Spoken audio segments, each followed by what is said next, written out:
नमस्ते। आज के इस एक्सप्लेनर में आपका बहुत बहुत स्वागत है। आज हम अपनी बॉडी के सबसे कमाल के हिस्से हमारे मेटाबॉलिक इंजन का एक क्लिनिकल टूर करने वाले हैं। हम अक्सर सोचते हैं ना कि सब कुछ खाने के बाद भी डाइजेशन क्यों बिगड़ता है। तो आज हम देखेंगे कि कैसे आयुर्वेद की इस सदियों पुरानी साइंस का इस्तेमाल करके हम अपनी मॉडर्न लाइफस्टाइल की पाचन समस्याओं को हमेशा के लिए बाय बाय कह सकते हैं। सोचने वाली बात है कि आजकल हमारा डाइजेशन इतनी जल्दी जल्दी खराब क्यों हो जाता है। मतलब ब्लोटिंग, दिन भर थकान महसूस होना या पेट भारी लगना, ये सब आजकल कितना नॉर्मल हो गया है। हम भागते दौड़ते खाते हैं, कभी भी पानी पी लेते हैं और कोई भी डाइट फॉलो करने लगते हैं। और यहीं पर आयुर्वेद एक होलिस्टिक और क्लिनिकल उपाय लेकर आता है। ये सिर्फ ऊपर ऊपर से सिम्टम्स को नहीं दबाता, बल्कि बीमारी को बिल्कुल जड़ से खत्म करने पर फोकस करता है। तो आज का हमारा ये सेशन एक बहुत ही स्ट्रक्चर्ड ट्रीटमेंट प्लान की तरह होने वाला है। हम इन 5 चीज़ों को कवर करेंगे। सबसे पहले आयुर्वेद के बेसिक्स, फिर अग्नि यानी हमारा मेटाबॉलिक इंजन कैसे काम करता है, खाने का असली साइंस क्या है, पानी और डाइजेशन का क्या कनेक्शन है, और लास्ट में अलग अलग बॉडी टाइप्स यानी दोषों के हिसाब से हमारी डाइट कैसी होनी चाहिए। चलिए बिना देरी किए अपने पहले पिलर से शुरू करते हैं, आयुर्वेद के बेसिक्स। आयुर्वेद में ना डाइजेशन या पाचन को हमारी पूरी हेल्थ का एब्सोल्यूट सेंटर माना जाता है। मतलब अगर पेट सही है तो मान के चलिए कि पूरी बॉडी एकदम परफेक्ट बैलेंस में रहती है। आयुर्वेद में एक बहुत ही पावरफुल बात कही गई है, आहार या हमारा भोजन ही सबसे बड़ी औषधि है। इस कंसेप्ट को समझना बहुत जरूरी है। इस नजरिए से देखें तो खाना सिर्फ कैलोरी गिनना नहीं है, ये हमारी बॉडी के लिए एक प्राइमरी मेडिसिन की तरह काम करता है। हम जो भी अंदर डाल रहे हैं लिटरली वही हमारी बॉडी को बना रहा है। ओके, अब थोड़ा और डीप डाइव करते हैं। हमारा दूसरा पॉइंट है अग्नि यानी हमारा मेटाबॉलिक इंजन। ये वो बायोलॉजिकल आग है जो हमारे इस पूरी ह्यूमन लैबोरेटरी को पावर देती है। अगर हम अग्नि को डिफाइन करें तो ये वो ट्रांसफॉर्मेटिव बायोलॉजिकल फायर है जो हमारी बॉडी के अंदर होने वाले सारे केमिकल और हीट बेस्ड मेटाबॉलिक बदलावों को कंट्रोल करती है। आसान भाषा में कहें तो ये वो मेटाबॉलिक आग है जो हमारे खाए हुए कच्चे माल को यानी खाने को पकाकर उसे एनर्जी और बॉडी के जरूरी टिश्यूज में बदल देती है। ये बिल्कुल एक भट्टी की तरह काम करती है। अब हमारी बॉडी के अंदर ये आग कोई एक सिंगल चीज नहीं है, बल्कि ये अलग अलग टाइप की अग्नियों का एक एनाटॉमिकल कैस्केड है। ये शुरू होता है कोष्ठाग्नि और जठराग्नि से, जो हमारे पेट में होती है और खाने को तोड़ने का काम करती हैं। फिर बारी आती है पाचकाग्नि की, जो इस टूटे हुए खाने को पचाकर उसमें से सारा न्यूट्रिशन निकाल लेती है।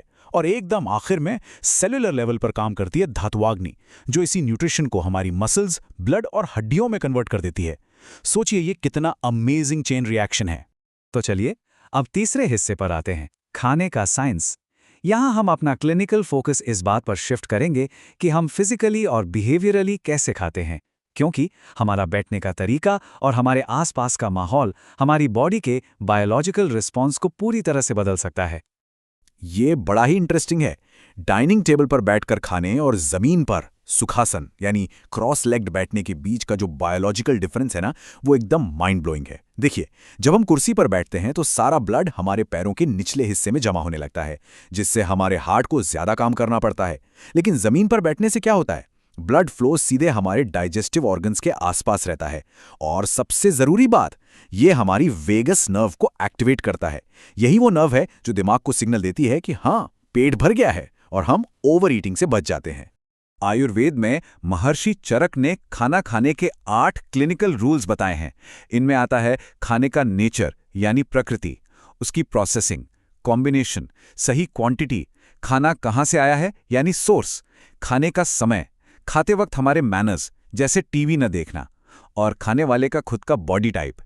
इन सब को अगर हम समराइज करें तो इसका सीधा सा मतलब यह है कि हम क्या खा रहे हैं, इससे भी कहीं ज्यादा क्रिटिकल यह है कि हम उसे कैसे खा रहे हैं। अब इसी में कॉन्सेप्ट है संयोग यानी फूड कॉम्बिनेशन। इसका कॉज एंड इफेक्ट लॉजिक एकदम साइंटिफिक है। कुछ फूड्स जब साथ मिलते हैं तो वो बॉडी को जबरदस्त फायदा देते हैं, लेकिन कुछ कॉम्बिनेशंस बिल्कुल इनकम्पैटिबल होते हैं, जैसे फ्रूट्स के साथ डेयरी प्रोडक्ट्स को मिला देना। अगर क्लिनिकल नजरिए से देखें तो ये बिल्कुल 2 विरोधी केमिकल्स को मिलाने जैसा है। ये पेट में जाकर फर्मेंट होने लगता है और हमारी उस मेटाबॉलिक अग्नि को बिल्कुल बुझा देता है। राइट, अब हम डाइजेशन के केमिकल प्रोसेसिंग वाले फेज की तरफ चलते हैं। हमारा चौथा पिलर है हाइड्रेशन और डाइजेस्टिव हार्मनी। पानी कब पीना है और उसका टेम्परेचर क्या होना चाहिए, ये चीजें हमारे मेटाबॉलिज्म के लिए बहुत ही क्रूशियल कैटलिस्ट का काम करती हैं। पानी पीने का ना एक बहुत ही सटीक क्लिनिकल प्रोटोकॉल होता है। सुबह उठते ही सबसे पहले हल्का गर्म पानी पीना चाहिए ताकि पूरा डाइजेस्टिव ट्रैक्ट फ्लश आउट होकर साफ हो जाए। खाते समय बस बहुत ही छोटे घूंट लेने चाहिए। अगर ज़्यादा पानी पी लिया तो पेट के जो डाइजेस्टिव एसिड्स हैं वो डाइल्यूट हो जाएंगे और डाइजेशन स्लो हो जाएगा। और खाना खाने के बाद कम से कम 45 से 60 मिनट का वेट करना चाहिए। इसके पीछे लॉजिक बहुत सिंपल है। हमें लिक्विड्स को मेन डाइजेशन प्रोसेस से एकदम अलग रखना है। इस 40-90 रूल को तो बिल्कुल एक सख्त मेडिकल प्रोटोकॉल की तरह दिमाग में बिठा लेना चाहिए। रूल ये है, खाना खाने से 40 मिनट पहले पानी पी सकते हैं और खाने के 90 मिनट बाद तक पानी बिल्कुल नहीं पीना है। अपनी अग्नि को यानी उस मेटाबॉलिक फायर को बचाए रखने का ये लिटरली सबसे बेस्ट तरीका है। चलिए, अब हम फाइनली अपने आखिरी पिलर पर आ गए हैं, अलग अलग दोषों के लिए डाइट। यहाँ हम देखेंगे कि कैसे हम अपनी यूनिक बायोलॉजिकल बनावट, जिसे आयुर्वेद में दोष कहते हैं, उसके हिसाब से अपनी डाइट प्लान कर सकते हैं। वात, पित्त और कफ, ये तीनों दोष बिल्कुल अलग हैं और इन्हें बैलेंस रखने के लिए बिल्कुल अलग अलग टाइप के केमिकल इनपुट्स की ज़रूरत होती है। वात प्रकृति वालों को थोड़ा गर्म और हल्का ऑयली खाना चाहिए और ठंडी या ड्राई चीज़ों से बचना चाहिए। पित्त प्रकृति वालों की बॉडी में पहले से ही बहुत हीट होती है, तो उनके लिए कूलिंग, मीठा और सूदिंग खाना एकदम परफेक्ट है और तीखा या फर्मेंटेड खाना उन्हें कम करना चाहिए।